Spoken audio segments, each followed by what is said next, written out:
In front of me is Honor 400, and today I would like to show you how you can check a password saved in Google Passwords Manager. Begin by opening Settings and scrolling all the way down.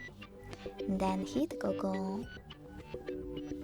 Now tap on All Services. Scroll again and tap on Autofill with Google here.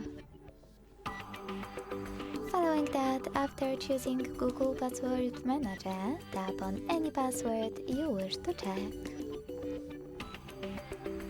Enter your screen lock and tap on this eye icon right next to your password to make it visible. Thanks so much for watching. If you enjoyed this video, don't forget to leave a like, comment and subscribe.